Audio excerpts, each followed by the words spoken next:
Most men think respect is something you earn by being nicer, more agreeable, more accommodating. Here's the uncomfortable truth, that belief is exactly what's destroying it.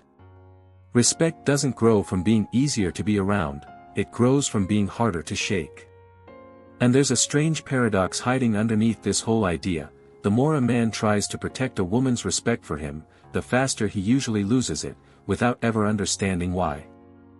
Somewhere between the first date and month 3, most men accidentally teach a woman how to see them, one small, invisible signal at a time. An unnecessary apology here. A folded opinion there. A flinch under a light tease. None of it feels like a big deal in the moment. But respect doesn't collapse all at once, it erodes in silence, mistake by mistake, until a man wakes up wondering why the energy changed and he can't point to a single obvious reason. Today, 5 of those exact mistakes get pulled apart, one by one, the kind so subtle most men repeat them daily without ever noticing, and so common that recognizing even one of them today could change how a woman reads him tomorrow. Before diving in, drop a comment below with the number of the mistake that hit closest to home. It says more than most men would like to admit. And if this kind of insight is worth having in the corner of your mind going forward, hit like and subscribe, because what's coming next digs even deeper than this. There's a moment almost every man has lived through without realizing what it cost him. He texts first, she takes a while to respond, and somehow he ends up typing, "Sorry, I know that was a lot." Nobody asked for that apology. Nobody needed it. And yet it slipped out anyway, like a reflex trained into him by years of trying to keep the peace. This single habit, more than almost anything else, quietly reshapes how a woman reads his body language attraction cues before she even hears another word from him. Think about a man who's built something real, a small business, a fitness routine, a group of friends who actually respect him. He didn't get there by shrinking every time someone questioned him. He got there by taking up space and treating it as normal. That's the real lesson buried inside attraction psychology. Confidence isn't loud, it's just the absence of unnecessary apology. A man who says sorry for having an opinion is unconsciously signaling that his existence needs to be excused, and women's body language will shift the instant they pick up on that signal, whether they can name it or not. Picture 2 men on a first date. One accidentally knocks over a glass of water and says, "Oh man, sorry, let me get that," 3 times while practically hiding under the table. The other calmly grabs a napkin, mops it up, makes a light joke, and keeps talking. Neither man did anything wrong. But one of them just taught her, without a single word about it, how to read body language and treat him going forward. Reading women isn't some mystical skill, it's mostly women reading men first, and reacting accordingly. Here's something worth trying this week: catch yourself the next time "sorry" wants to come out for something completely neutral, replying late, disagreeing gently, or simply saying what he actually thinks. Swap it. Say nothing, or say something short and factual instead, like, "Yeah, got caught up," instead of, "Sorry I took forever." That tiny shift is often the first real, practical lesson in dating advice for men that nobody bothered to teach directly, because it looks too simple to matter, until you watch how differently people respond to it. This isn't about becoming cold or refusing to ever say sorry when it's genuinely warranted. That's a different conversation entirely, and one worth having on its own. What matters here is noticing how often the apology gets handed out for free, for nothing, before anyone even asked the price. Because there's a second mistake sitting right next to this one that shows up not in words this time, but in how fast a man's decisions cave the moment someone pushes back on them. A man says he wants to grab dinner at a specific place. She raises an eyebrow and says she'd rather go somewhere else. Within seconds he folds completely, agreeing before she even finishes the sentence, acting as if his original preference never existed. It looks small in the moment, almost polite even. But this exact pattern is one of the fastest ways attraction quietly drains out of a connection, because women's body language often tightens up the instant she senses there was never a real stance behind the plan to begin with. Consider a man negotiating a business deal. If he caves the second someone pushes back, The other side learns instantly that his positions are negotiable to zero, and every future conversation gets harder because of it. Dating works on the same underlying logic. Attraction psychology isn't about being difficult for the sake of it, it's about having enough conviction that a little resistance doesn't instantly dissolve the whole plan.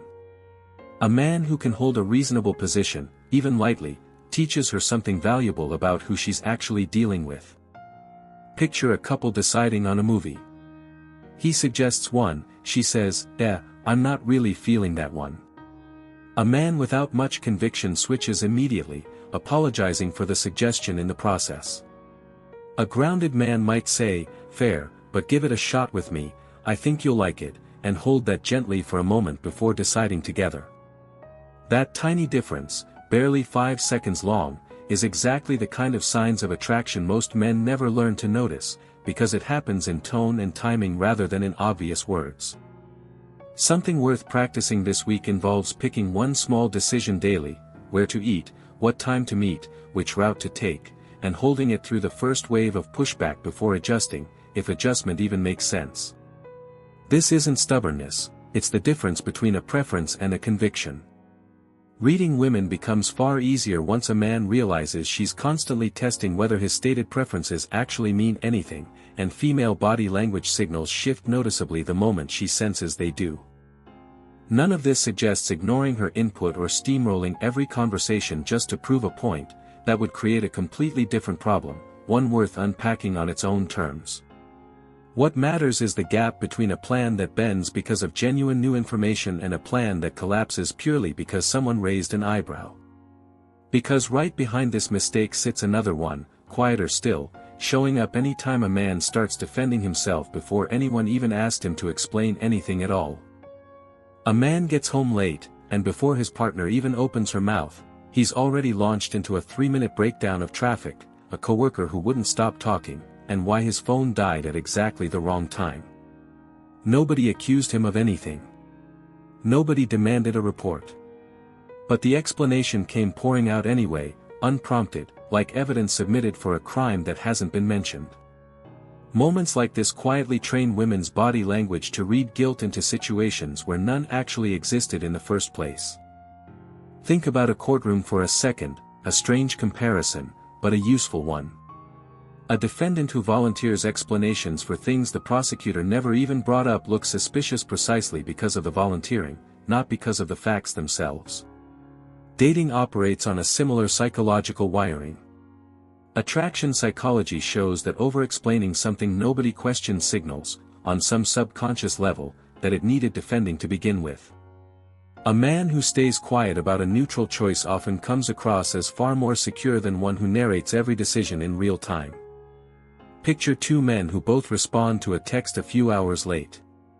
One opens with, "Hey, sorry, I know I took forever, I was just really slammed and didn't mean to leave you hanging," on and on. The other simply replies with the actual message, no preamble about the delay at all. Reading body language in these moments usually isn't about analyzing her reaction first, it's about noticing how one man handed over unnecessary information and the other didn't, and how differently each choice gets received without a word being said about it directly. A useful exercise this week involves noticing every instance of an explanation forming in the mind before anyone has actually asked a single question, and simply letting it go unsaid. Reply with the message itself, the decision itself, the plan itself, nothing wrapped around it to justify it. This one shift alone tends to change how to read women's reactions in daily interactions, because signs of attraction often grow stronger the moment a man stops narrating himself and starts just existing, plainly, without commentary. This isn't about becoming distant or refusing to communicate when something genuinely needs addressing between two people, that's an entirely separate matter, worth its own conversation. What matters here is the habit of defending ground that was never actually under attack in the first place. Because right past this pattern sits a mistake that shows up not in words, but in how completely a man's own mood gets hijacked the moment hers dips even slightly. A man has a workout scheduled, a call with a friend planned, or a personal rule about not checking his phone after a certain hour. Then she seems the slightest bit off, and every single one of those standards evaporates instantly, replaced entirely by an urgent need to fix her mood. It feels caring in the moment, even noble. But this pattern quietly hands over every ounce of emotional control in the relationship, and women's body language often reflects that shift long before either person says a word about it out loud. Consider a company where the CEO abandons every policy the second a single employee complains. Nothing stable exists there anymore, because the rules only ever hold until someone pushes against them. Relationships work on a strangely similar structure. Attraction psychology consistently shows that a man's personal standards act like a kind of internal gravity, the thing that keeps him steady regardless of who's happy or unhappy around him in any given moment. The second that gravity disappears, so does a significant piece of what made him attractive to begin with. Picture a man who planned a gym session before meeting up later that evening. She mentions, a little disappointed, that she wished he'd come over sooner instead. One version of him cancels the workout immediately, apologizing for having plans at all. Another version tells her warmly that he'll see her right after, and actually follows through on the workout first. Reading women in this context has very little to do with guessing her exact feelings and everything to do with noticing which version of that story keeps a woman genuinely interested over time. Something worth trying this week involves identifying one personal standard, a workout time, a bedtime, a rule about how phone calls get handled, and holding it firmly through one instance of her mild disappointment, without turning it into a whole debate. This isn't about ignoring her feelings, it's about refusing to let every internal structure bend the second someone else feels a flicker of anything. Female body language signals tend to sharpen with genuine interest precisely when a man demonstrates that his world doesn't rearrange itself around every passing mood in the room. None of this means becoming rigid or dismissing her feelings altogether, that's an entirely different failure, one worth addressing on its own terms. What actually matters is the difference between flexibility born from thoughtfulness and collapse born from anxiety. Because one mistake still remains, and it might be the most revealing of them all, the one that shows up in a single unguarded flinch, right when she's simply testing to see if he'll give her a reaction at all.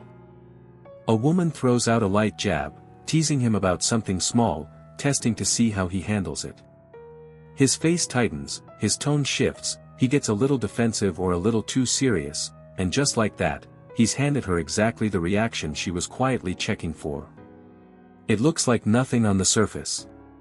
But this single flinch often reveals more about a man's inner state than almost anything else he could say out loud, and women's body language becomes noticeably more attentive the moment they spot that crack. Think about a poker player at a high-stakes table. The moment his hand trembles or his breathing changes, everyone at the table adjusts their strategy instantly, because the tell just gave away information words never could. Teasing works on a nearly identical principle in attraction psychology. It functions less like an insult and more like a probe, checking whether a man's composure holds steady under a little social pressure. The reaction, or the lack of one, tells her far more than the words of the tease ever could. Picture a woman jokingly calling a man, a little slow today, after he takes a moment to respond to something. One version gets flustered, stammering out a defense about being tired or busy. Another version just smiles, says something like, "Guilty as charged," and keeps the conversation moving without missing a beat. Reading body language in this exact moment isn't about decoding her face, it's about noticing that the entire test was really about his face, and how it does or doesn't shift under light pressure. A useful practice this week involves noticing the very first flicker of defensiveness whenever a tease lands, and consciously letting a beat pass before responding, if responding even feels necessary at all. Sometimes the best response is simply a calm smile and a change of subject. This alone tends to be one of the more overlooked signs of attraction a man can learn to project, because staying unbothered under teasing communicates more security than paragraphs of explanation ever could. None of this means becoming numb or pretending nothing ever affects him, that would trade one problem for a different, colder one entirely. What matters is the half-second gap between being tested and being triggered, and how a man chooses to fill it. Because once a man starts noticing these 5 patterns together, he starts seeing exactly how much of dating advice for men has nothing to do with lines or tricks, and everything to do with the quiet, steady frame he carries into every single interaction. 5 mistakes, all quiet, all invisible in the moment, all capable of draining respect out of a connection long before a man even notices it slipping.